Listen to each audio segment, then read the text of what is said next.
Imagine finding out that the universe, all 13.8 billion years of it, with its endless galaxies and swirling nebulas, was essentially just waiting in the dark for you to finally open your eyes. I mean, it sounds like science fiction, right? Totally. But today's source material makes this deeply controversial, mind-bending claim about why humanity exists. And it really challenges everything we think we know about our place in the cosmos. It absolutely does. But to understand how we get there, we have to look at this psychological crisis that, honestly, most of us are quietly living through right now. Because for thousands of years, whenever human beings looked up at the night sky, we had these incredibly comforting stories. Right, the myths. Yeah, we had myths that placed us right at the center of everything. You know, the stars were ancestors or deities, were just this grand cosmic canopy placed there specifically for us. And those narratives weren't just stories, right?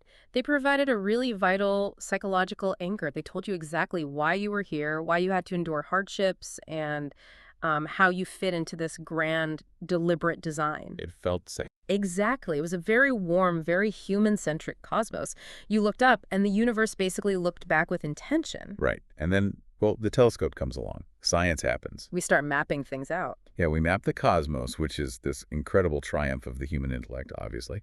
But suddenly, the telescope replaces the myth. We realize the universe is impossibly ancient and just mind-bogglingly huge. And we find out we are clinging to this tiny, rocky planet. Right, in the suburbs of a completely unremarkable galaxy. Instead of divine purpose, we get the cold, hard mechanics of evolution and quantum physics. We look up at the sky, and we realize the universe doesn't seem to know we're here at all. And that realization is exactly what today's source material identifies as the modern void. The modern void. Yeah, it's this profound, creeping sense of isolation that affects so many people today. Because when you adopt a purely materialistic, mechanical view of reality, it is very easy to conclude that you and I are just random biological accidents. Just a byproduct of chemical reactions. Exactly. And if the universe is ultimately indifferent, if it's all just going to burn out in some distant cosmic future anyway, it raises a pretty devastating question. What is the point of any of it? Which is terrifying. It is. The modern void leaves people feeling totally adrift. And that brings us to the mission of our deep dive today. We are exploring a fascinating framework from our sources called spiritual humanism. Or the Way of POE, which stands for the philosophy of existence. Right. And what makes this so compelling for anyone listening who considers themselves, a logical, science-minded person, is that this framework isn't trying to drag us back to ancient dogmas. No, not. It doesn't ask you to ignore the telescope. It's an attempt to build a completely secular, scientifically grounded roadmap to living a sacred life. It looks at the exact same cold, hard facts of astrophysics and quantum mechanics, and somehow uses those facts to completely shatter the modern void. Which is a huge promise. The central premise here is a total reframing of humanity's relationship with the physical universe. How so? Well, the source text argues that we don't need the supernatural to experience the sacred. To escape the isolation of the modern void, we have to shift our perspective. We have to stop seeing ourselves as cosmic accidents and start understanding that human beings are what the text calls cosmic necessities. Okay, wait. Let's hold on that phrase for a second. Cosmic necessities. Ow. I want to push back on that immediately, because the moment you say the universe, necessitates human beings, it sounds like we are slipping right back into magical thinking. I get why it sounds that way. Right, because the universe doesn't need a rock to fall. It just falls because of gravity. So how can a purely scientific framework claim that a biological organism is structurally necessary to the cosmos? It's a massive claim. I mean, it's bold. And to defend it, the text dives deep into the foundations of quantum mechanics. It presents this wildly provocative historical premise. Okay, lay it on me. So, for billions of years, the early universe existed in the dark. But it wasn't a universe of solid, tangible stars and planets just waiting around in empty space. Rather, it was a vast, indeterminate cloud of mathematical probabilities. It was blind. Yes, blind and unfeeling. Okay, let's unpack this, the physics part, I mean. Because we need to be clear about what we are actually talking about here. Right, quantum superposition. Exactly. In quantum mechanics, at the subatomic level, there's this well-documented phenomenon where particles don't have a definite state or a fixed location until they're observed or measured. They're just potentials. Right. Before that measurement happens, they exist in that state of superposition. They are essentially just a cloud of probability. They could be anywhere. That is the famous quantum wave function. So the universe, according to this framework, was just an infinite shifting sea of maybe. It was pure mathematical potential. Just a giant equation waiting to be solved. Pretty much. But then, around 70,000 years ago, driven by intense evolutionary pressures on Earth, the hominid mind did something unprecedented. It folded inward. Human consciousness was born. Exactly. And this is where the text makes a leap that frankly is going to sound like science fiction. It argues that when human consciousness first looked up and actually perceived the stars with self-awareness, it acted as the necessary observer. The crucial piece of the puzzle. Right. When that early human looked up, that vast cloud of mathematical probability collapsed. The wave function collapsed on a cosmic scale.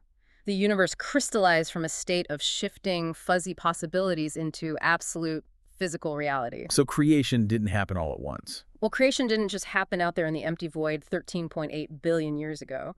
According to this philosophy, creation spread outward from a human center in that first moment of conscious observation. We are, quite literally, the universe's waking mind. Wait, stop there. I have to play the skeptic for the listener here. Is the text claiming that the physical universe literally did not exist in a solid form until a human looked at it? That's the big question. Because that sounds like a massive misunderstanding of quantum physics. An observer in physics doesn't have to be a conscious human. I mean, it can just be a photon bouncing off an electron, right? That is a crucial distinction, and yeah, the text actually acknowledges that tension. It is using the Copenhagen interpretation of quantum mechanics as a profound philosophical metaphor, rather than asserting it as, like, literal, peer-reviewed astrophysics. Okay, so it's a framework for meaning. Exactly. What the source is doing is taking the anthropic principle, the idea that the universe's physical laws must be compatible with the conscious life that observes it, and elevating it to a spiritual level. I see. Even if the stars physically existed before we looked at them, they were utterly devoid of meaning, beauty, or comprehension. Without an observer to experience the warmth of a star, it is just a meaningless chemical reaction in the dark. Okay, let me try an analogy to ground this for the listener. Think about a massive open-world video game. Oh, good analogy. The digital world inside that game is incredibly complex. But the entire world isn't actually fully rendered inside your console's memory all at once. Right. It takes up too much computing power. The system would crash. Exactly. So the distant mountains, the forests on the other side of the map, the weather systems, they don't physically exist in the game's rendering engine until your character finally walks over the hill and looks at them. They're just waiting there. Yeah. Before you look, they're just lines of code, just potential variables waiting to be activated. That is a stellar way to visualize what this philosophy is getting at. Until the player human consciousness arrived on the scene and opened its eyes, the environment was just unrendered code. Wow. Through you, the universe is finally able to see its own beauty. It can finally understand its own physical love and actually feel its own existence. That completely flips the whole script of the modern void. Instead of you being this tiny, irrelevant speck in a massive, cold universe, the universe actually required a sensory organ to experience itself. And you are that sensory organ. Which completely resolves the feeling of being an accident, doesn't it? It really does. But the text doesn't just leave you floating in this grand, abstract, cosmic concept. Having established what human consciousness did for the universe, it pivots to how we actually acquired this consciousness. Right, the practical side. And why that makes your individual, everyday life fundamentally valuable. And it does this by breaking down what it calls the 4 pillars of spiritual humanism. And I'll be honest, the first one threw me for a loop. It's called the crucible of technology. Yeah, that one is surprising. The source outlines how our physical form, our very biology, wasn't just passively shaped by the climate or the natural environment. We were hammered into being on what the text calls the anvil of technology. I really struggle with this one. Because when you hear the phrase spiritual philosophy, the usual mandate is to get back to nature. Go hug a tree. Exactly. Go walk barefoot in the woods, put down your phone, reject the artificial world of technology to find your true, authentic self. Technology is usually framed as the thing alienating us from our souls. But this text does the exact opposite. It puts technology on a pedestal. Because there is a profound, unavoidable biological truth behind it. Consider the mastery of fire or the shaping of the very first stone tools. Sorry. The moment our hominid ancestors freed their hands to wield a sharp stone, they permanently altered the trajectory of human anatomy. How so? Well, by using tools to cut and tenderize meat and using fire to cook it, we essentially outsourced our digestion to technology. We no longer needed massive, heavy jaw muscles to chew raw, fibrous roots and tough game. Right, because if you look at the skulls of other primates, they have these huge sagittal crusts, those ridges of bone on top of their skulls, just to anchor those massive jaw muscles. Exactly that. And because our ancestors started cooking, those jaw muscles shrank over generations. The physical constraint on our skull was literally lifted. Our brain cases could suddenly expand. The human brain grew to its current massive size because technology cleared the physiological room for it. So our consciousness didn't evolve by us sitting quietly in a cave meditating. It evolved because we were banging rocks together and playing with fire. Exactly. We are in a continuous physical covenant with our tools. Spiritual humanism asks the listener to honor technology as our evolutionary partner, We shouldn't view it as something cold or artificial. or inherently opposed to nature. It is the very mechanism that birthed our consciousness. Now, the mandate here isn't to just blindly consume technology, obviously. Right, like staring at a screen all day. The text insists that we must strive to maintain conscious mastery over it. We have to use our tools to elevate the human condition rather than allowing our tools to degrade us. Which flows directly into the second pillar, which the text calls the miracle of the one. Because of this incredibly brutal, specific, and wildly unlikely evolutionary journey alongside our tools, we arrive at the sanctity of the individual. This is a beautiful statistical argument for the value of human life.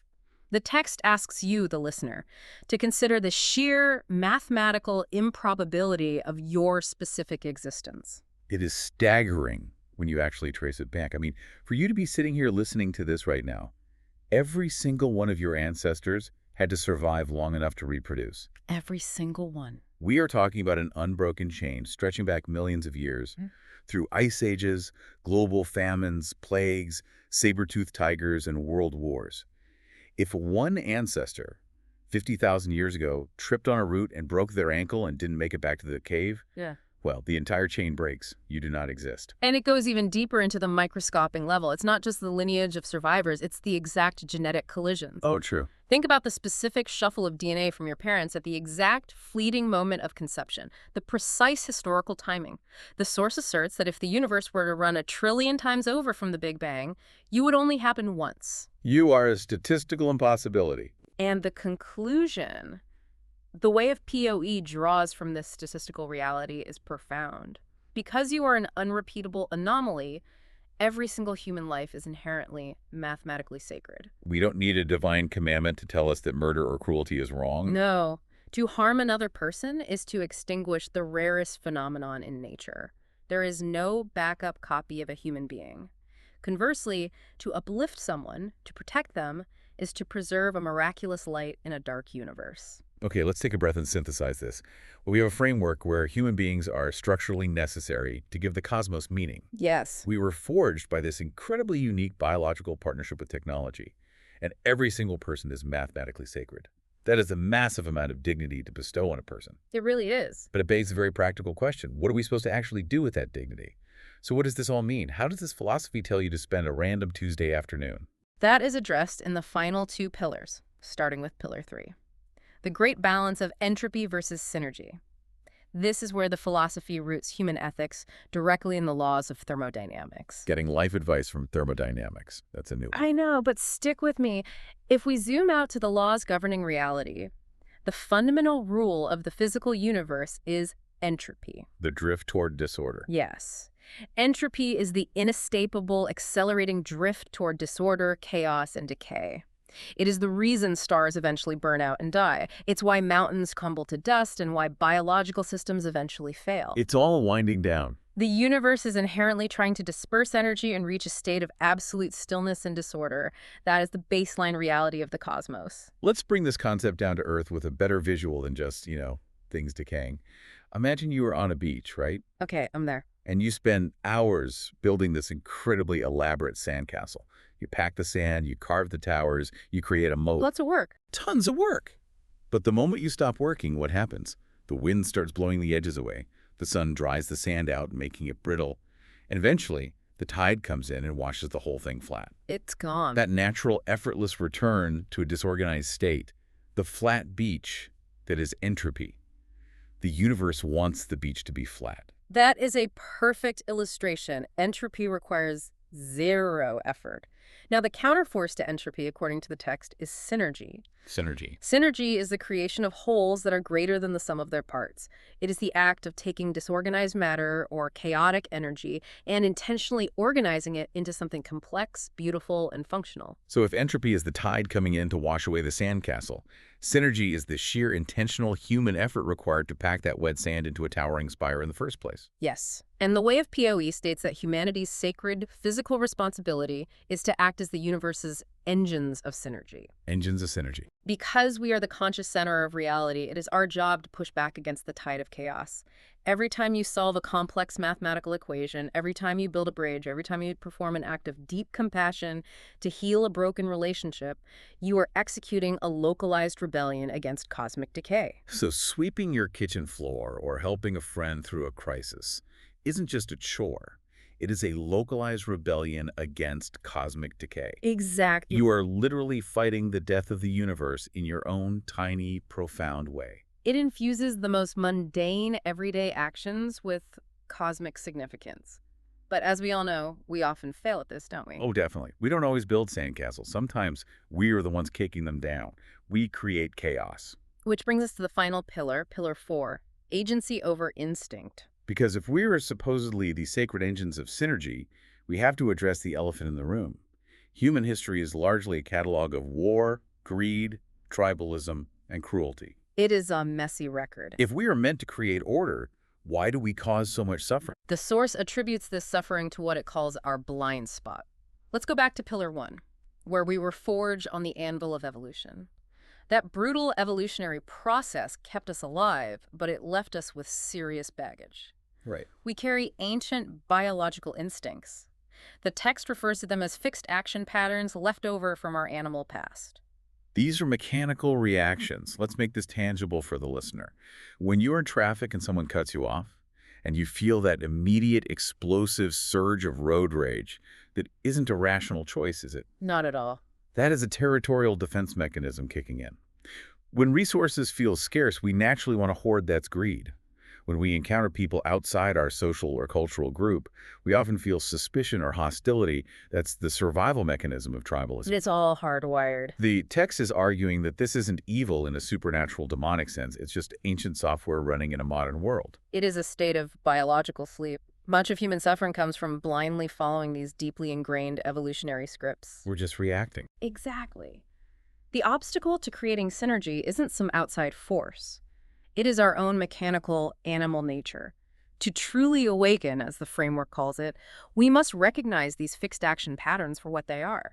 But how do we actually do that? I mean, it's easy to say ignore your instincts, but fighting millions of years of evolution in the heat of the moment seems nearly impossible. How does the source suggest we beat our own biology? By cultivating awareness of the gap between stimulus and response, you have to catch yourself in the act of being an animal. Catch yourself in the act. Yeah. When you feel that surge of road rage or that urge to doom scroll on your phone or that bias against someone different, you have to mentally step back and observe the feeling. You realize, oh, that's just a million-year-old survival instinct firing in my amygdala. So you label the mechanism to strip it of its power. And in that moment of recognition, you choose agency. You use your advanced, evolved consciousness to override the primitive instinct. Taking control. The ultimate goal of spiritual humanism is for humanity to evolve from a state of biological sleep into awake, intentional architects of the future. Agency over instinct is the primary tool we use to ensure we are generating synergy rather than contributing to the universe's entropy. We are actively taking the steering wheel of our own evolution. We are refusing to just be passengers to our biology. It is an immense responsibility. The text summarizes your cosmic purpose by stating clearly that in a secular cosmos, purpose is not handed down to us from above. There is no giant divine rule book falling from the sky to tell you what your life means. None. Purpose is generated entirely from within. As the source beautifully puts it, the meaning of life is simply to mean something to the cosmos. To mean something to the cosmos. Let's synthesize this whole deep dive for everyone listening. Yeah. You are stardust. You are the result of billions of years of cosmic fine-tuning. Yes. But you aren't just a passive observer sitting in the audience of the universe. You are standing at the quantum epicenter of reality. The universe finally woke up inside of you. And your job, the ultimate call to action in this text, is to realize the cosmos. Realize the cosmos. You do this by studying it with the rigorous, uncompromising tools of science. You do it by expressing its wonder through art and music. You organize it through human cooperation and empathy. By building the sandcastle. Like, exactly. You stand your ground against the inevitable crashing tide of entropy by aggressively generating synergy every single day. It really does offer a cure to the modern void, doesn't it? It takes all those intimidating cold facts of modern science, the sheer scale of space, the brutality of evolution, the weirdness of quantum mechanics, and weaves them into a framework that feels deeply warm, sacred, and fiercely protective of human life. It proves that scientific knowledge doesn't destroy wonder. It actually refines and elevates it. It absolutely does. But, as we wrap this up, there is one final mind-bending thought from the text premise that I just can't shake. Oh, what is it? Well, if we take that philosophical metaphor from the beginning of our deep dive seriously, if human consciousness really is the necessary observer, and our act of looking up at the stars 70,000 years ago is what collapsed the quantum wave function and crystallized reality into solid matter. Yes. What does that mean for the dark, unexplored corners of this 13.8 billion-year-old cosmos? Oh, wow. Think about the places our telescopes haven't seen yet, the galaxies we haven't even pointed a lens at, the microscopic realms we haven't yet magnified. Are the furthest unseen edges of the universe still waiting out there in a fuzzy, undefined state of mathematical probability? But waiting. Exactly. Is the universe still unfinished? Yeah. Just waiting for humanity to finally look at it.